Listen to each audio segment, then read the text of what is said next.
Olá, queridos telespectadores do Sem Filtro. Estamos aqui novamente para mais um programa e, como sempre, na expectativa para quem vem conversar conosco.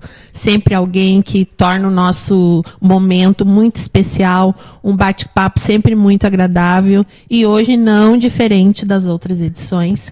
A gente traz uma pessoa aqui muito especial, um amigo querido, um lutador de uma das causas muito importantes, porque ele tem uma trajetória aí bem grande, uma trajetória social bem grande de militância, que é o nosso amigo Luiz Volney da Silva, é isso?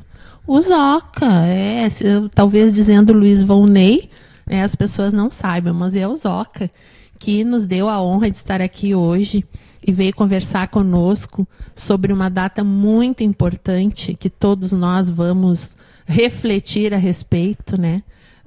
Talvez tenhamos que comemorar, mas também tenhamos mais até a refletir do que a comemorar, que é o Dia da Consciência Negra. E o Zoca vai falar sobre todo esse tempo que ele vem à frente da causa do movimento negro e também vamos conhecer um pouquinho mais do Zoca. Essa figura carismática, esse cantor, né, de uma família cantora, a esposa Mara também, uma grande cantora que vocês aí, frequentadores da noite de Butiá e até, não sei se na região também, estão mais familiarizados ainda do que eu. Mas é sobre isso que a gente vai conversar. Então, Zoca, em primeiro lugar, muito obrigada por estares aqui. É um prazer te receber e conversar contigo sempre. Obrigado, Denise, aqui no programa Sem Filtro, né, a gente sempre está à disposição para conversar, para elucidar essas questões, né, da causa racial e também, né, das atividades, como tu disse, que a gente participa muito da cultura local, participa, né, da sociedade civil organizada e tentando dar o máximo da gente, né, para a comunidade. Mas, Denise, eu gostaria de aqui, já antes de me apresentar, todo mundo, né, me conhecer mais um pouco, né? O meu nome, como tu já disse, é Luiz Volney da Silva, conhecido por Zoca, né? Sou pós-graduado em africanidade, sou pós-graduado em história também, né? A gente fez história, né? E sou pós-graduado também em gestão pública. Então a gente se preparou, está preparado na vida e também na cátedra. Na cátedra. Não. E aí a gente representa aqui o movimento Consciência Negra de Butiá. O movimento Consciência Negra de Butiá, para quem não conhece, o movimento foi fundado em 1982. Foi fundado por vários ancestrais, como a dona Eloá, como a dona Lucy, minha sogra, como a minha mãe, a Sueli, como a minha avó Dê, que morava aqui, né, que morava aqui pertinho, pelo Luiz, pelo Zecão, né, pela Nena, pela Eva Júlia, tudo em memória, né, tudo em memória, que já faleceram, mas esses foram o Nenê, o Nenê lá do Brasil, e a esposa, que agora a filha dele, que é a Neca, e depois a neta, que é a Fernanda, também defendem, né, o movimento negro. E a gente está aí, né, lutando contra essa maldade que é o preconceito racial e contra a discriminação de todas as formas. Só que há quantos anos mesmo já existe o movimento Consciência Negra? Desde 1982. Foi fundado no dia 20 de novembro. Ininterruptos. Vocês tiveram Não, agora nós estamos festejando a 35ª Semana da Consciência Negra em Butiá. Porque teve alguns anos que não foi realizado. Então, porque já de 82 até agora dá 40 e... Vamos somar, vamos ver se estamos bons de matemática. 45? Eu não sei, eu já fui para a área de humanas porque eu sou péssima em matemática. Tá certo. Mas há mais de 40 anos, mais né? de 40 anos. E 35 é o número de semanas que foi realizado.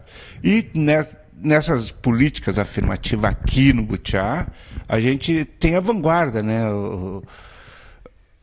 Porque assim... 43 a produção, tá com a calculadora lá, já fez a... Não, assim, tá certo, 43. 43. Não, dei mais 2, mas... Tá 40... Que nem a pesquisa, para mais ou para menos, né? Tá, 43 anos, para te ver, 35 de atividade. Aqui no Butiá, a gente, né, graças a Deus, a gente sempre conseguiu ter aliados, né, na Câmara de Vereadores, na Prefeitura, né, e na comunidade. Pois a gente tem aqui, o município que foi o segundo no Rio Grande do Sul em ter as cotas raciais. Primeiro foi Bagé, segundo Butiá. Da Carbonífera, alguém mais? Não tem. Pelo que eu saiba, não tem. Depois a gente conseguiu, a Semana da Consciência Negra, depois a gente conseguiu também executar e realizar o dia 14 de novembro, que a Semana da Consciência Negra é de 14 de novembro a 20 de novembro. Então, conseguimos a medalha, a Comenda Zumbi dos Palmares, que a Câmara de Vereadores oferece, né, para uma entidade ou uma personalidade que pode ser negra, branca, quem defendeu a causa durante o ano. Então, o movimento indica e a mesa da Câmara, né, chama e dá a comenda, né? E aí, isso no aniversário do município? Isso, não, agora na Semana da Consciência. Ou na semana? Na semana. Tá. Geralmente, esse ano mesmo, a sessão solene de entrega da medalha, da Comenda Zumbi, vai ser no dia 17, na segunda. Já tem a escolha? Já foi feita? Já. E pode se revelar? Pode, quem é? A Leci. A dona Leci? A dona Leci. Mas porque a dona Leci nos acompanha também, mais ou menos uns 30 e poucos anos. Que bacana, bem assim, justa homenagem. Já foi feita pelo Nicásio Machado, já teve várias escolas que foram, né, que praticam durante o ano. Porque, na verdade, esses prêmios, servem como incentivo. É um incentivo. Como incentivo para as pessoas que estão sempre. A Mara já recebeu, o falecido Luiz já recebeu, eu fui escolhido o ano passado, né? Teve vários, ainda tem alguns, o Dinho já foi agraciado também, a Dete ainda não foi, a Dete ainda não foi, o Dinho já foi. Uma coisa que eu acho bacana é que não precisa ser negro, né? Não. Para receber a homenagem. Isso aí já mostra pro movimento negro, a abrangência, né? Pro movimento negro. Que não há essa distinção. Pro movimento negro, o importante é quem ajuda, é quem participa, quem defende, porque o racismo não o antirracismo não tem que ser só do negro, tem que ser de toda a comunidade. E por isso que nós sempre entendemos isso, que não discriminamos ninguém. E a gente vê pelos atos do cidadão. É isso. E a Leci, esse ano, foi escolhida por nós e pelo Maracatu. Que bacana. Parabéns, dona Leci. Imagino como ela não está feliz.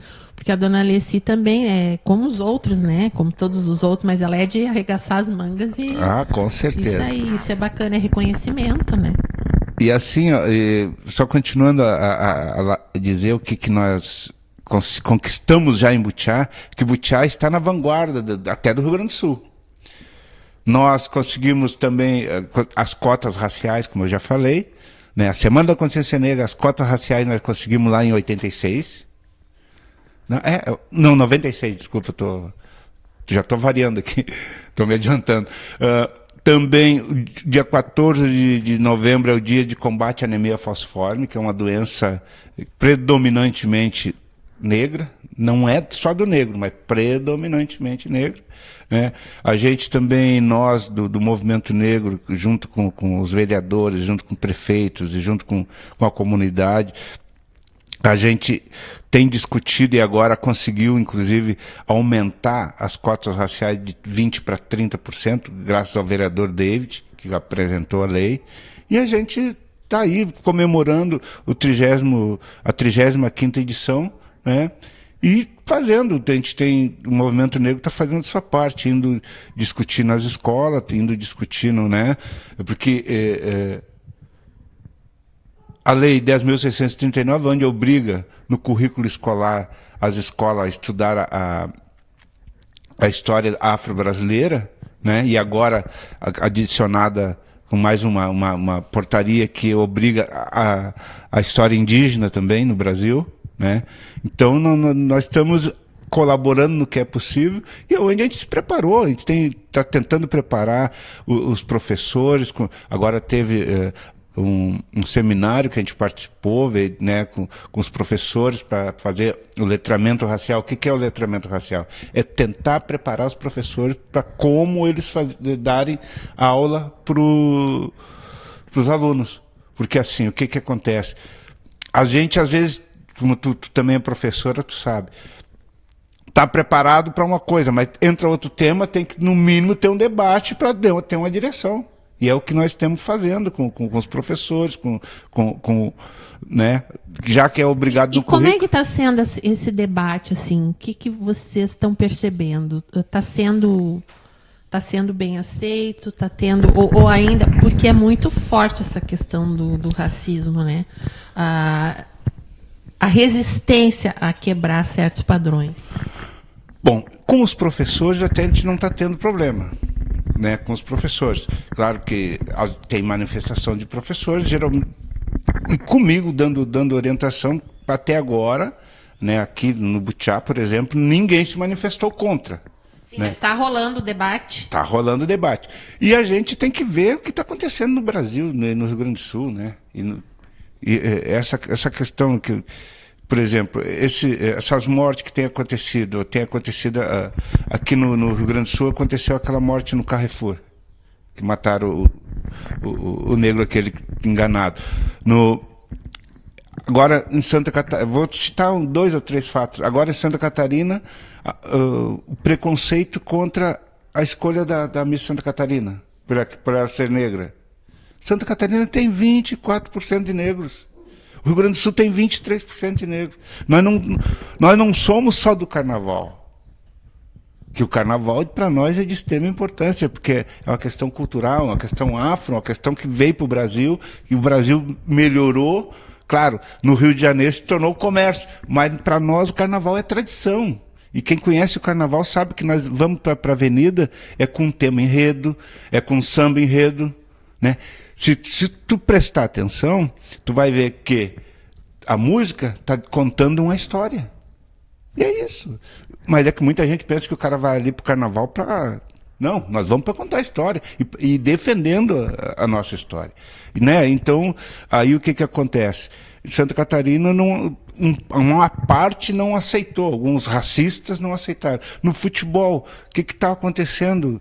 O esporte que nós todos... Né, o que houve aí nos jogos aí, aqui no Rio Grande do Sul já houve discriminação e está havendo ainda, de vez em quando, os caras chamando os jogadores de macaco, que aconteceu no mundo também. Já nem vou falar no Vini lá, que lá né, mas eu vou falar no nosso terreiro, na nossa casa.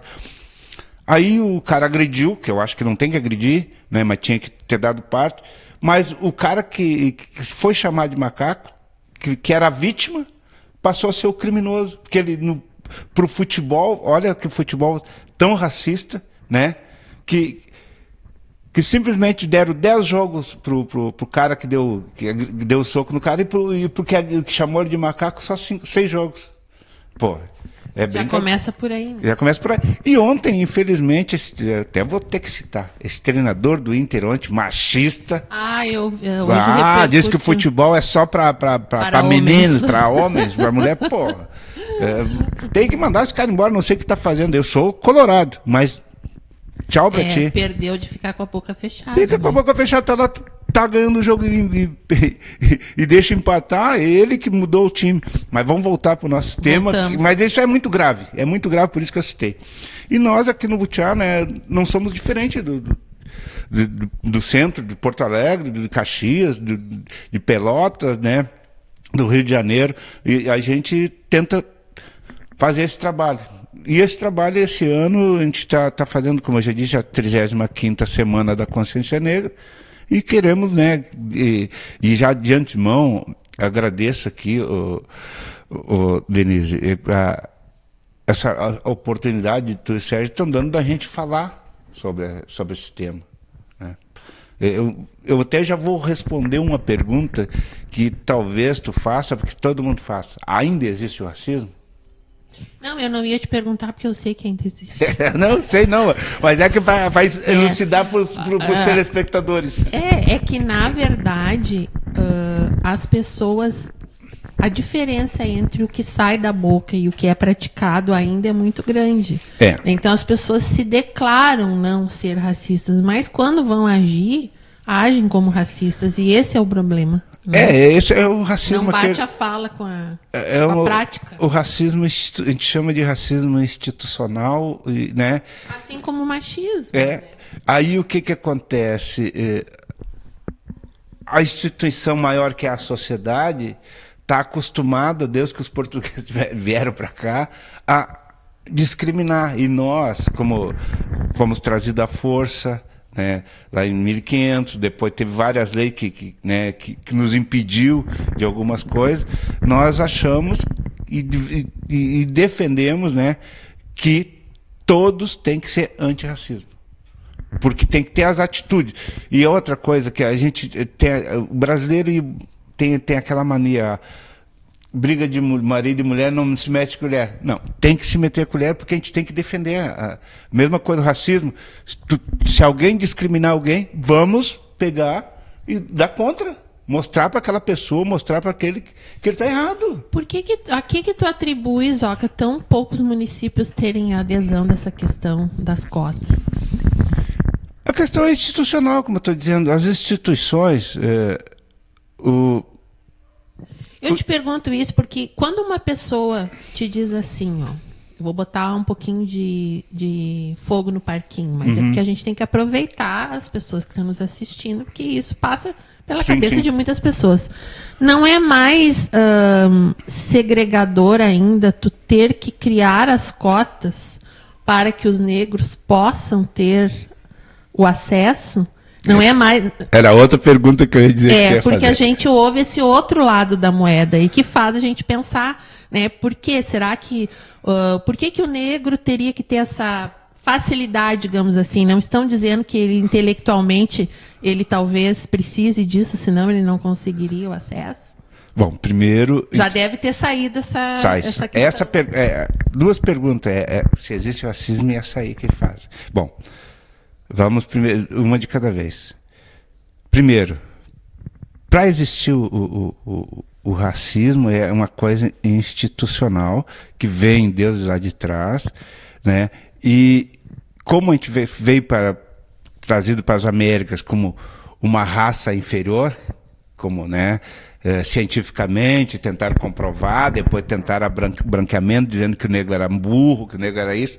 Né? Mas não, e continua até hoje essa mácula que muitos têm e não dizem que são contra, mas na hora da verdade, na verdade as ações são racistas. Por exemplo, eu vou te dizer, na questão institucional, o ministro Joaquim respondeu, e essa resposta dele...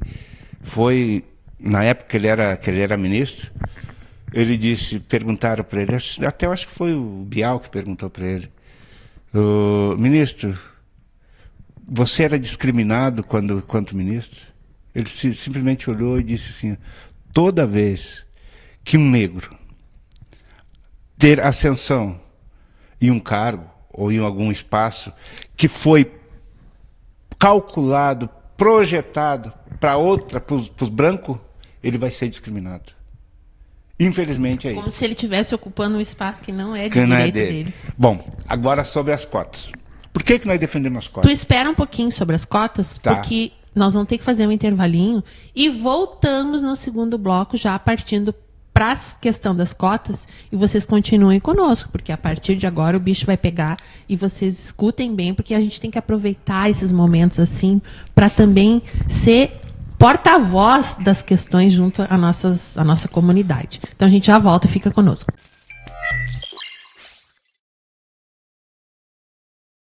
Estamos de volta. Para quem chegou agora, a gente está conversando hoje com o Zoca, Luiz Vonley da Silva, o Zoca do Movimento Consciência Negra, o Zoca historiador, o Zoca político também, né? Que o Zoca é 1001 funções aqui, sempre né, trazendo as causas eu vou sociais te dizer à volta. uma coisinha que faltou. Eu sou presidente do CMDK também. Presidente do CMDK, e é muito bom, né? Tem um ditado antigo que diz: quer que uma coisa seja feita, dá para uma pessoa que está super atarefada, porque ela dá um jeito e faz, né?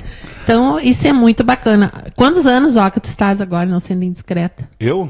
Sim. 67. Então, 67, né? Enquanto uns aí com muito menos já estão se atirando aí, o Zoca tá firme na paçoca e peleando. Mas vamos voltar então na questão das cotas, que foi a promessa para continuarmos nesse bloco. Mas antes disso, eu vou fazer uma... que eu vou falar em reparação, mas eu vou fazer uma reparação aqui. Eu me esqueci de ter sem filtro, nós podemos de ter citado, né, a ONG, que o Sérgio era presidente, né, que também foi agraciado com a Comenda Zumbi dos Palmares. Como é que era o nome? Era a ONG Butiá Cidade da Paz. Tá feito o registro. Tá feito o registro. Agora, as cotas. Como eu estava falando, Denise, e para os telespectadores, nós fomos trazidos sem mala da África, ajudamos a construir todo esse Brasil, ajudamos na alimentação, ajudamos na comida, ajudamos na matemática, ajudamos na administração, né? Ajudamos na construção de tudo. Fomos proibidos, olha, já estou na 7ª situação, já fomos proibidos de ter terras. Quando saiu a Lei Áurea, nós fomos expulsos das terras e fomos, né, viemos para o Rio de Janeiro, lá para a Bahia também, para os costados dos morros, né, formando as favelas, né. Estamos aí até hoje. Nós conseguimos votar, sabe que em 1930 era proibido quem que não tivesse terra votar no Brasil. Nós conseguimos começar a votar, sabe quando? A maioria nossa? Em 1988, com a Constituição. Onde os analfabetos, porque nós era proibido de estudar, poucos de nós conseguiam estudar. Então, em 88, quando saiu a Constituição Cidadã, é que realmente os negros todos conseguiram votar. Porque aí os analfabetos, que tu encontrava muito analfabeto nos quilombos, encontrava nas cidades pequenas, muita gente não conhecia. Não. Realmente a gente... E o que é as cotas? Simplesmente é uma compensação. Por tudo que a gente passou nesse... Uma reparação. Uma reparação. Comparando com os outros. Por exemplo... os alemães, os italianos, quando vieram, trabalharam que nem louco, trabalharam, mas ganharam terra, vieram com passagem, vieram com comida, certo? E nós não, nós fomos, logo que saiu a Lei Áurea, 2 anos depois foi proclamada a República do Brasil. Por que foi proclamada a República do Brasil? Porque os fazendeiros, não tem nada contra os fazendeiros que pensam, né, e que realizam, mas os fazendeiros ficaram bravos, né, lá de Minas Gerais e de São Paulo. Como é que ia ser agora? Né? Como é que ia ser? A mão de obra. Mão de obra, nós tínhamos mão de obra gratuita e nós queremos ser indenizados por isso. Aí correram Dom Pedro daqui. É a luta de classe. Aí correram Dom Pedro do Brasil. E sobre tudo isso, por isso que nós buscamos as alternativas de compensação. Aí nós queremos as cotas na faculdade para poder estudar. Pode ver agora, nós como somos mais de 55%, quase 60% da população brasileira, que são afros, ou são negros, ou são, são mistos, né? E aí, descendentes, né? A gente quer ter as mesmas oportunidades, quer ter as mesmas, não vantagens, mas as mesmas condições. Por isso que a gente luta pela equidade. O que é equidade? Tu dá mais para quem tem menos para chegar na igualdade. E a equidade é demonstrada muito assim, num campo de futebol, tem um muro, tem 3, tem um pequenininho, tem um maior e um menor. Aí o que acontece? Tem 3 caixas. As caixas tudo da mesma altura. Aí está o maior olhando o jogo, o menor, o médio conseguindo olhar uma parte do jogo e o menor não conseguindo olhar o jogo. Aí o que tem que fazer? Botar mais uma caixa pro médio e 2 caixas pro menor, para ficar todos na mesma altura olhando o jogo. É simples. Equidade e justiça, né? É justiça, é isso, é justiça. É por isso que nós lutamos, por isso que nós achamos que nós não estamos tirando nada de ninguém.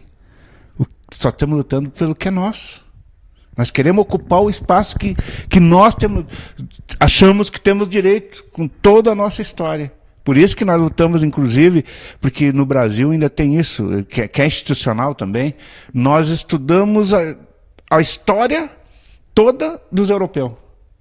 Dos príncipes, dos reis. E os príncipes e reis antes de 1500 que tinham na África. A gente tem que estudar isso aí, por isso que nós lutamos, por isso que a Lei 10.639 é para estudar a história da África. Nesse aspecto, a gente vê que também os indígenas mereceriam essa equidade, né? Talvez até mais que nós mesmos. Porque eles sofreram muito também e eles foram, na verdade, violentados, né, nos seus direitos ali. Sim, a terra era deles. Em 1500, quando chegaram, por isso que a gente está com outra versão, o Brasil não foi descoberto, porque já tinha gente aqui no Brasil. O Brasil foi invadido pelos portugueses.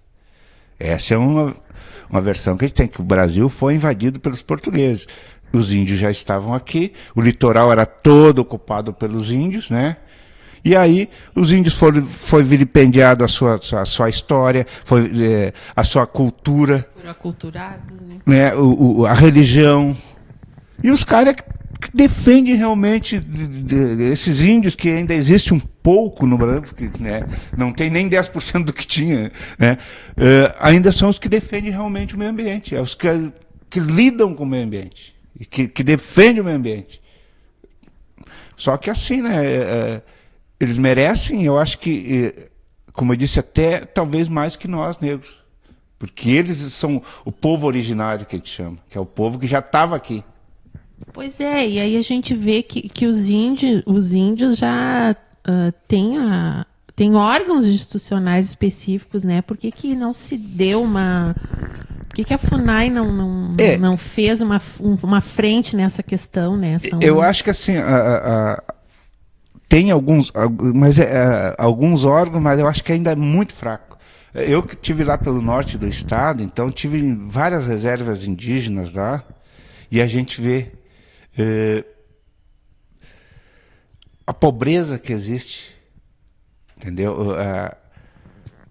Porque o índio tem que ter a floresta para ele estar no meio, para ele poder sobreviver. E no Rio Grande do Sul, no Brasil, só tem a floresta mesmo lá para cima, porque aqui para nós não temos mais. No Rio Grande do Sul é difícil ter mata nativa, né? Principalmente mata nativa onde os índios... E a gente via a pobreza daqueles acampamentos, das reservas indígenas, né? E o índio, para mim, ele tem que ter mais defesa. As instituições brasileiras têm que fazer mais defesa. Por exemplo, eu sou contra também só fazer um órgão onde pego, acomodo ali alguns e não tem aquele objetivo. Tem que ter o objetivo da comunidade. Porque não adianta criar, por exemplo, o ministério lá em Brasília. E o ministério não tem resposta no Butiá. Tem que ter resposta no Butiá. Entendeu? Ele tem que corresponder aqui à cidade pequena, onde acontecem as coisas. Né? E os índios tinha muitos, tem a FUNAI, tinha a questão médica, mas é muito falha, muito fraca. E, inclusive, em vez de... eu defendo que tinha que colocar alguns índios, treinar eles para eles administrar. Que a gente chega lá, aí tem um branco administrando, que o cara pensa diferente. Não adianta, ele não está acostumado. Não, tem que ter o cara lá de dentro né? Pode até botar os outros, ajudar, mas o que pensa mesmo, os caciques... E o problema de tu colocar alguém porque eu não cheguei a trabalhar com comunidades indígenas. Na nossa profissão, tem colegas que trabalham, né? E a gente ouvindo a fala, assim como em quilombos também. Eu acho que o erro é quando tu chega e tu querer impor a tua cultura em detrimento da outra. Tu tem que conhecer aquela cultura e tentar resgatá-la para que ela venha contribuir com a nossa. E não mudar totalmente, não tem como. É o que aconteceu no Brasil, né? Tentaram cativar os índios, né? Todos. E também aí nós vamos entrar na questão da religião afro. Que tentaram, né? Eu ia falar sobre a religião, sabe que uma das formas também que poderia ajudar nesse trabalho de tirar muitos dogmas com relação aos negros é a própria religião, né? Tem toda uma mística, uma coisa que amedronta, que afasta, e é tão bonito, né? Mas, viu, Denise, mas isso até eu sorri aqui, porque isso é a mesma coisa que aconteceu quando disseram que leite fazia mal com manga. Melancia com uva, leite com peixe. Não, aí o que acontece? Nós e a negritude fomos obrigados, que não podia fazer nada. Por que a religião de matriz africana é feita mais à noite? Porque nós tínhamos que fazer escondido. Nós tínhamos que fazer atrás da igreja, não dentro da igreja. Agora o que aconteceu, inclusive, deixa eu ver, foi aqui em Santa Cruz. Todos os anos, os babalorixás vão ali, entregam as flores, botam as flores na catedral, não deixaram entrar. Agora, semana retrasada. Não deixaram entrar na catedral ali em Santa Cruz. Que estava dizendo que ia fazer batuque. Não. Por exemplo, quando nós realizamos a missa afro aqui, é uma missa voltada para nós e para o povo todo, nós fizemos as oferendas. Qual eram as oferendas que tinha naquele período da escravidão que nós fazíamos? Nós colocava a comida, a mesma coisa que agora. Nós vamos ali, damos bala, damos doce, flores, era isso. Quem tinha dinheiro para dar, os fazendeiros. Nós dava era comida, distribuir a comida. E a gente faz isso aí. Às vezes tem algumas pessoas que se rebelam. Não vou falar o nome aqui, mas já enfrentamos. Eu e a Mara já enfrentamos aqui. Porque geralmente a gente faz a missa afro na Santa Bárbara, nas novenas de Santa Bárbara. É uma das novenas que enche mais de gente. Esse ano vai ter? Não, esse ano não conseguimos programar com o padre. Né? Inclusive vinha o padre Vilfrido, que é um padre colombiano, que está agora em Viamão. Ele vinha todos os anos, não sei se não vem esse ano. O ano passado ele não conseguiu vir fazer a missa, mas veio auxiliar o padre na missa de encerramento do dia 4. Né? E ele vem todos os anos, vem de Viamão, vem aqui ajudar o padre, né? E a gente realiza a missa afro. O que a gente faz na missa afro? Aqui foi a primeira vez que nós realizamos a missa afro, não me lembro qual a data, mas eles costumavam não tocar na igreja, dentro da igreja. E nós entramos, o Jorginho, eu, o Gilberto, que era mais, tocando as músicas, os hinos, tocando. Aí depois aqui entrou o Oswaldo, entrou os guris, tudo tocando, né? Aí continuaram, aí tá até hoje, graças a Deus. E nós entramos com os tambores, né? O que nós trouxemos de lá da África? Nós trouxemos os tambores, nós tocamos, né? Então, nós vamos tocar os tambores, vai fazer o nosso ritmo, é isso. É simples, não... E as pessoas acham que isso é errado, que estão... Não, a gente está simplesmente saindo de trás da igreja, entrando para dentro da igreja. Exercendo o direito de mostrar a sua cultura. Claro. Né? Nós não respeitamos todas as religiões. Tu vê um babalorixá, um pai de santo, ele não fica ofendendo a outra religião. Não fica. Né? E outra coisa, em casa de religião de matriz africana, tu tem duas alimentações. Tu entrar com fome de alimentação, de comida, tem comida. e também sai alimentado com a fé, né? E defendendo a natureza, porque nós defendemos a natureza. Por que cada orixá representa uma coisa da natureza? Uma força da natureza. Uma força da natureza. Nós defendemos a natureza. Me parece muito que as questões mais polêmicas, elas são devido à falta de informação, né? É isso. Porque no momento que a gente tem a informação, a gente só teme aquilo que a gente não conhece, né? Denise, eu mesmo que tenho conhecimento e pratico essa, vamos dizer, eu não sou batizado na religião de matriz africana. Na verdade, eu sou batizado e crismado na católica. Nunca, na matriz africana, sempre fui um estudioso, junto com... Era eu e o Vanolim, meu cunhado, que estudava muito, e continuo estudando. Porque assim, o que acontece? Isso que tu disse, falta de conhecimento. Eu achei que eu ainda estava faltando conhecimento. Fui estudar mais um pouco. Eu entrei em 2 faculdades para aprender mais um pouco.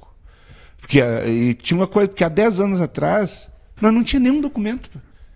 Nós não tinha documento que tratasse dessas questões. Agora, tu entra na internet, tem preparação de aula, tem história. E a nossa história está sendo contada.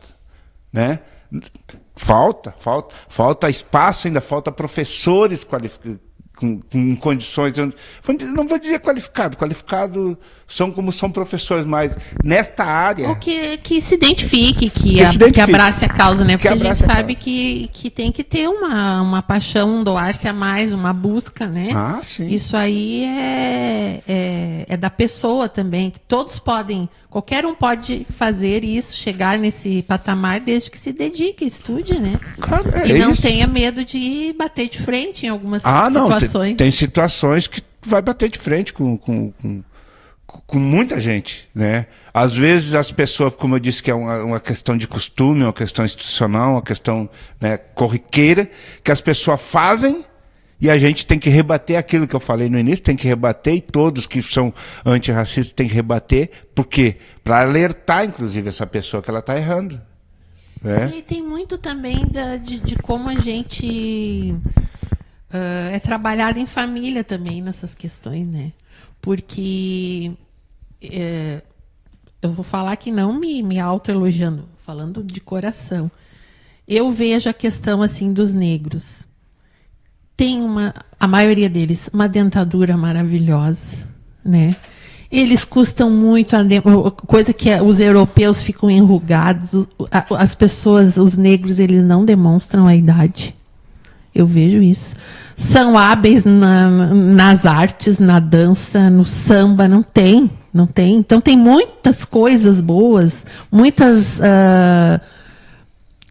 que não é porque é negro, é da pessoa. Hoje eu vejo o negro como branco, né? Essas questões que nos separam, elas são mais nossas, conceituais, do que...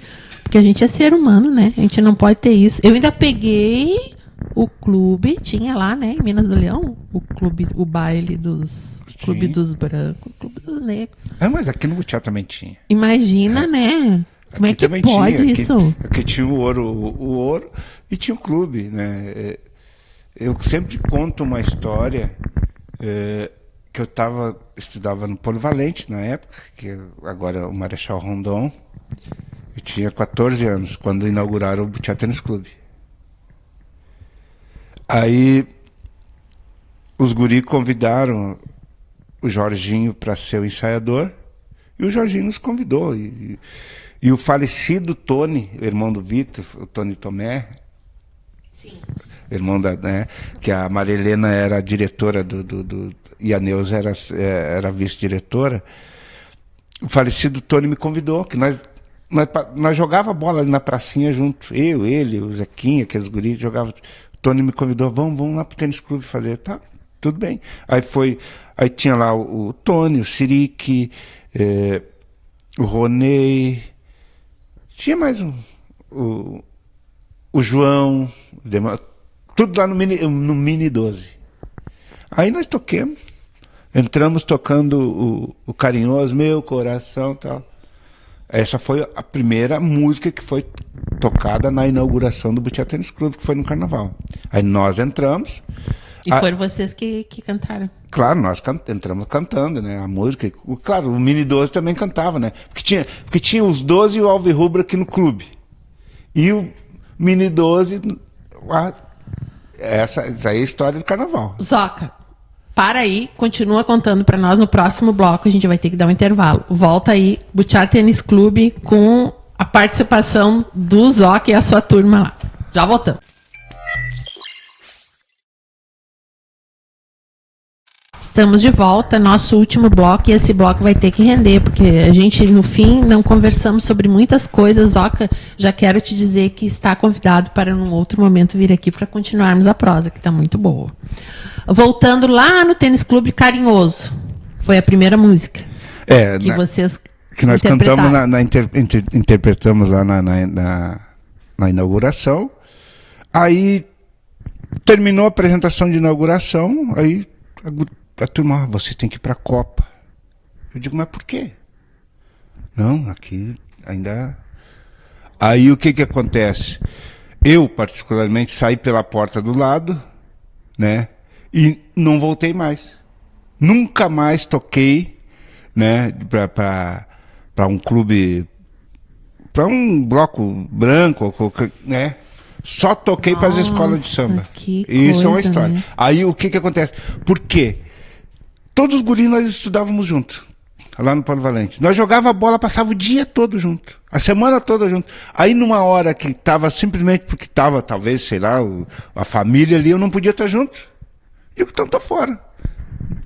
Esse exemplo que faz a gente entender e ter a empatia, né, de compreender por que o movimento é tão forte assim. É um simples relato. Agora imagina situações bem mais sérias do que isso, né? Claro, depois que aboliram tudo, eu fui sócio do Tênis Clube um tempo, sou sócio remido do clube, na época, se não me engano, eu fui o segundo ou terceiro negro. O padrão da época, né? Aí fui o segundo ou terceiro associado do clube negro. Primeiro foi Pelé, depois eu acho que fui eu, se não me engano. Eu e a Mara. Mas é isso. A gente perdoa, mas não esquece, né? Como diz o ditado. Não, tem coisas que marcam a vida da gente, né? E isso é compreensível, e por isso que a gente tem que, antes de julgar, conhecer. Não, né? Assim, todos que saíram lá da escola junto comigo continuaram meus amigos, porque eu entendi que também era o costume, só que eu não ia me balizar por esse costume. É isso aí. É isso. E até hoje, né? Se vocês, como artista, vocês vêem eu tocando em algum local, alguma coisa, né? Eu estou sendo ressarcido, porque o artista tem que ser reconhecido, e nós fizemos a seguinte defesa. Nós queremos que a discussão seja o ano todo, na transversalidade de todos os temas. Porque, como eu disse, nós já ajudamos na construção da sociedade, nós ajudamos na construção de toda a igreja do Brasil, nós ajudamos na construção de escola, nós já fomos... a gente nem falou em personalidades negras aqui, que eu ia falar no Luiz, na Tia Filhinha, né? Falar no que foi presidente nosso, me esqueci o nome agora, desculpa, né? Que também já, né? Falar no Alceu Colares, falar no Paim, falar em alguns negros que se destacam.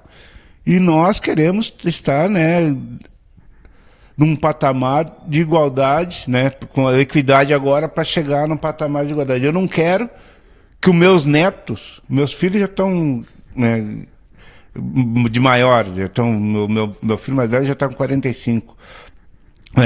Eu não quero que os meus netos passem. Inclusive a minha netinha, no dia 7 de setembro, nós saímos com o Nicásio.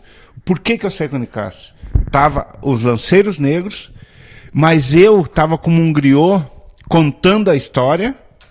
Então eu era o Sabedoria, com um livro na mão, contando a história, e para a minha ancestralidade, para a minha juventude, que era a minha neta que estava ali, e os lanceiros negros se apresentando.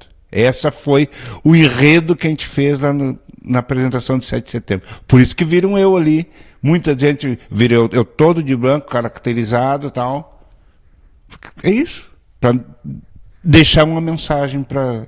Sim, aproveitar os espaços para poder passar o legado, né? Isso. E o Zoca músico?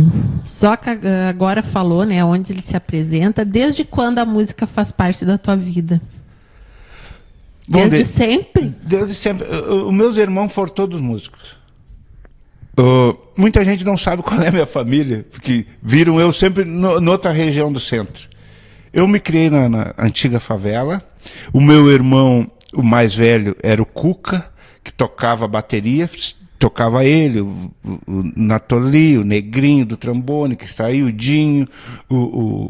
Ele, inclusive, faleceu lá em Santa Catarina, que ele e o Luiz da guitarra, né, daqui, foram embora para Santa Catarina, não, para Paraná, para Curitiba. Né. Depois o outro irmão, que também tocava bateria, né, que tocava, inclusive, eles tocavam, o meu irmão mais velho, inclusive, eles tinham uma banda que tocava na Santa Bárbara. Não sei se tu pegou isso aí. Não.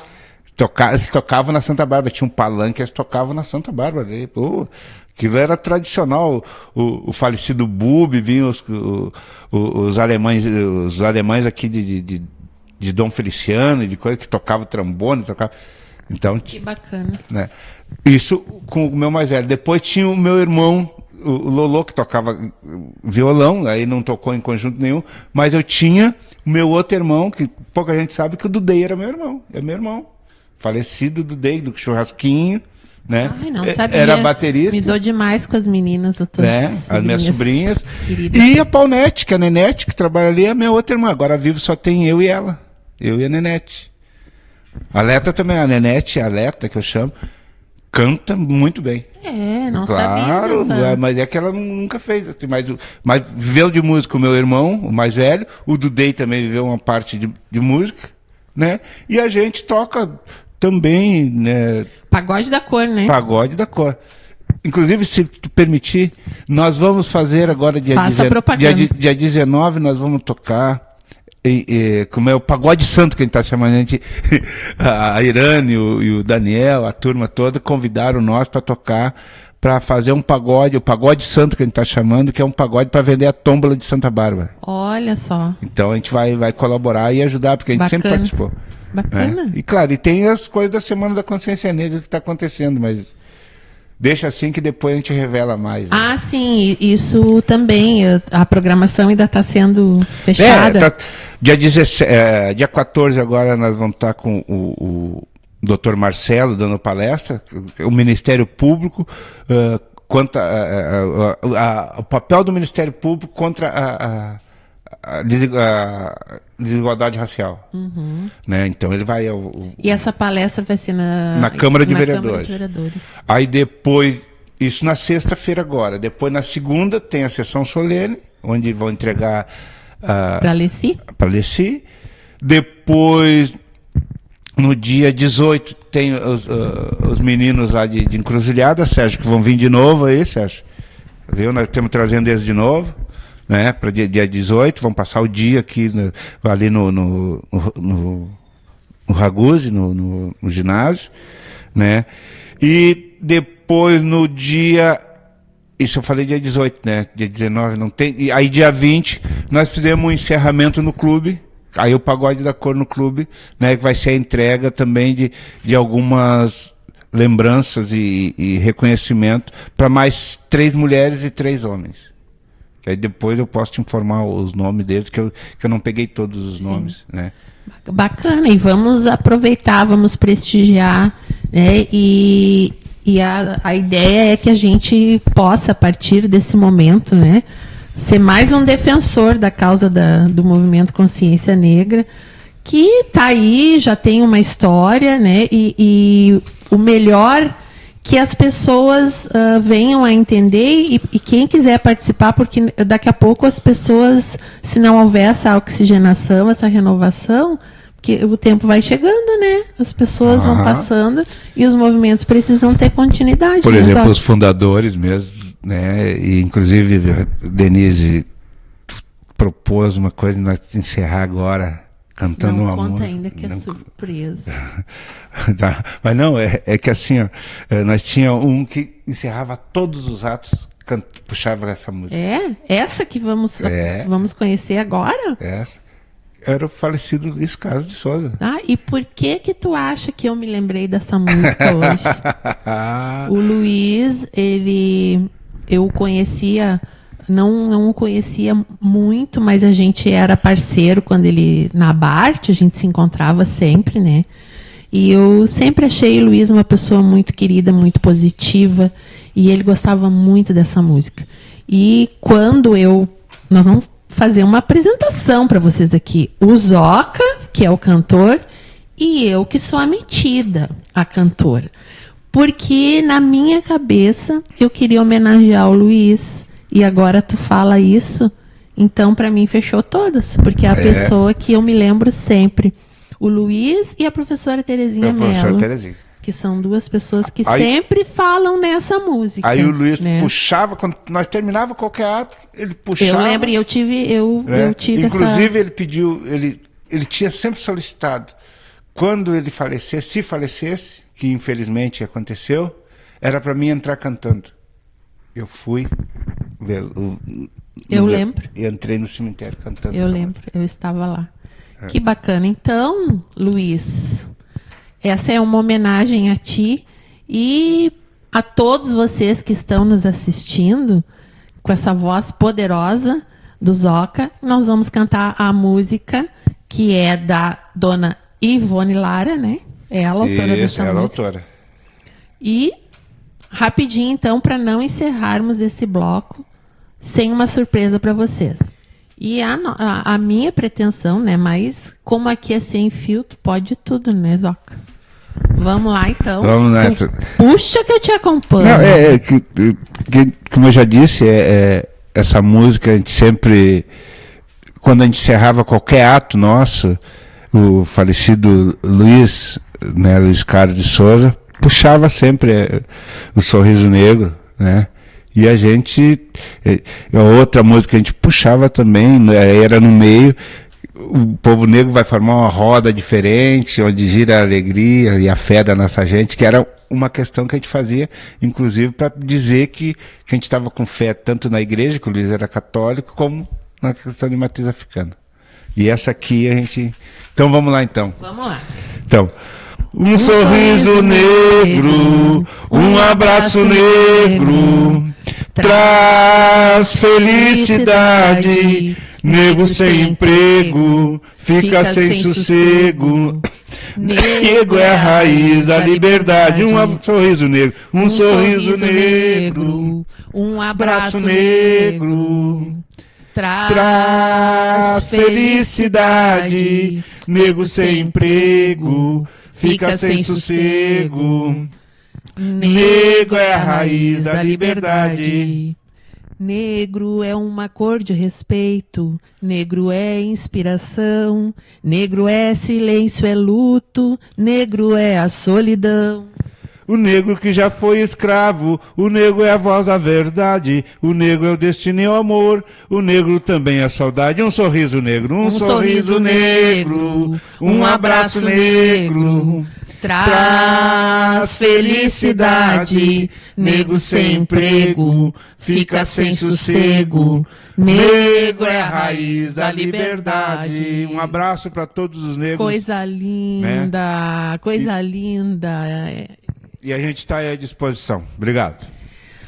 E eu posso dizer assim, ó, que não tem como a gente desassociar, apesar de tudo que os negros passaram, o negro da palavra liberdade. Se é alguém que conheceu literalmente o sentido da palavra liberdade, foram os negros. Liberdade, né? Liberdade. Abre as asas sobre nós. É, porque na verdade é o que a gente mais deseja, porque tem muitas pessoas que ainda não são livres, né? Realmente, tem muitas pessoas que ainda estão... Que ainda são presas, são né? presas no pensamento, às vezes, presas pela institucionalidade que a gente tem falado. E a gente quer que se liberte, quer que pense, quer que discuta, quer que estude, né? Eu ia dizer, eu depois que achei que estava preparado já, mas fui me preparar cada vez mais para poder discutir essas coisas, para poder, inclusive, ensinar aqueles que precisam ser ensinados. Que bacana, Zoca. Eu só tenho a te agradecer, né, por tu ter topado essa conversa conosco, essa brincadeira agora do final, né? Mas eu não queria ainda terminar sem tocar numa questão importante, que é o papel da política, e aí eu não vou nem tocar na questão partidária, o papel que a política tem na consolidação de todas essas questões, porque se não houvesse essa mobilização, não houvesse essa consciência e essa luta nas instâncias superiores, as leis não aconteceriam, né? Com certeza, o papel da política é de extrema importância, né? Tanto na participação nossa dentro da política, que falta muito, como eu falei aquela hora que nós somos mais de 55% da população, falta muitos negros, indígenas, né, que assumam a Câmara Federal, que assumam a Câmara de Vereadores, que assumam a Assembleia Legislativa, para quê? Para poder as leis, né, adaptar as leis para ter, né, para nós ter, como eu disse, a equidade, que depende muito da questão política. Nós aqui no Butiá, graças a Deus, conseguimos, né, e até tu fez essa pergunta lá atrás, né, aqui a gente conseguiu, mas muitas cidades não conseguem. Por quê? Porque falta pessoas com esse pensamento, dentro da política, com esse pensamento aberto, com esse pensamento de realidade, não na fantasia que foi colocada por alguns e até hoje ainda é regida dentro do Brasil. Então nós precisamos crescer, e na política principalmente, para que nós consigamos mudar essas questões raciais, né? E também a questão da própria sociedade, o humanismo tem que estar aí, essa raiva que está tendo. Isso aí, para mim, o grande prejuízo dos debates políticos tem sido essa falta de amplitude no pensar, essa polarização. Falta de humanidade, vamos dizer. E onde tudo vira cavalo de batalha, né? Se deixa de discutir as questões muitas vezes por pura, não gosto desse, não gosto daquele, mas meu Deus, né? A classe que precisa, as pessoas que precisam das transformações, ultrapassa esses valores pessoais de preferências e de gostos. A primeira coisa, Denise, tem que respeitar até onde vai a tua liberdade, né? Onde começa a minha. É isso, tem que ter. Porque uma coisa é certa, a gente não tem como fugir do debate. Quando a gente quiser mudar ou transformar alguma coisa, tem que ir lá no fundo da questão. E para isso tu não pode ter milindres, tu não pode ter interesses pessoais que falem mais alto, precisa discutir isso e propor essa discussão. É isso que eu refiro, né? A questão racial, nós precisamos de ter gente com capacidade de absorver. Por exemplo, para mim poder ensinar alguma coisa para o outro, eu sei que o outro vai vir com esse ranço. Eu tenho que conseguir absorver aquilo que nós estávamos falando antes ali da questão do idoso, da questão. É isso. Quem vai conversar tem que ter a cabeça aberta para assimilar que o outro tem aquele costume, né? Claro, se ele discriminar, fazer um monte de coisa errado, tem as leis que têm que ser cumpridas. Por isso que a lei é para doutrinar a sociedade, para a sociedade ter igualdade para todos. Então é criada as leis. Então isso. E a lei, ela é para brancos e negros, para indígenas e para todo mundo. A lei ela não é separada. Não é separada. Tem que respeitar. E aí, aquilo que nós estávamos falando fora do ar aí, sobre a questão do idoso. As pessoas têm que compreender que um idoso com Alzheimer ele vai fazer algumas coisas que tu tem que assimilar. Tu está preparado para isso? Tu é cuidador? Tu é... Então vai lá e aceita. E outra coisa... Tu que vai ter que assimilar aquilo, porque aquela pessoa, ele está enfermo, ele está doente, ele está, entendeu? Ele não tem mais controle. Quem vai controlar e ajudar ele é tudo que tem que estar bem treinado. Não, e com a tendência a aumentar cada vez mais o número de idosos, né? No Brasil, a gente já está passando por ontem isso. No Fantástico estava dando isso aí, né? Que tá aumentando a questão dos idosos. Quer dizer, eu vou viver mais uns anos, eu estou com 67, vou Tu acompanhaste, Zoca, a COP? Sim, estou acompanhando. E o que tu acha desse movimento? O que tu espera que saia daí? Bom, hoje que ela começou, teve um acordo ontem de todos, dos 176 municípios, países que estão aqui, né? Tem alguns países fortes que estão, inclusive, dando uma contribuição financeira para... que tem que começar a replantar e combater essas questões do que está acontecendo no Brasil de desmatamento, essas coisas. Mas eu acho que assim, vai ter um resultado, só que é lento. Por exemplo, o Brasil mesmo do jeito que está com a questão da energia limpa, ainda eu estava escutando e vendo que estão discutindo o armazenamento das coisas. Tem que vai criar emprego no Rio Grande do Sul, criar emprego no Brasil, onde construir baterias para guardar essas energias. Porque, por enquanto, as energias no Brasil tem abundante de energia, mas não se vai, né? Porque ela nos horários de pico ela tá tudo bem, mas na hora que não tem, aí vai fora. E essas coisas tem que sair nessa reunião da ONU aí, né, que é a COP. Aí o que acontece? Tem que ter algum resultado, porque senão nós vamos nos ferrar. Nós já estamos nos ferrando. Já estamos, né? Já estamos nos ferrando. Já estamos. Eu, nesse final de semana que teve todas essas coisas, eu estava com medo. Ainda bem que lá embaixo, no bairro São José, passou por cima o vento. Não, e a gente, quando vê, né, o Paraná e tão perto de nós aqui, não tem como a gente não lembrar do pessoal das enchentes. Então, assim, a gente não sabe o que está por vir. Então, toda ação, ela precisa é para ontem, né?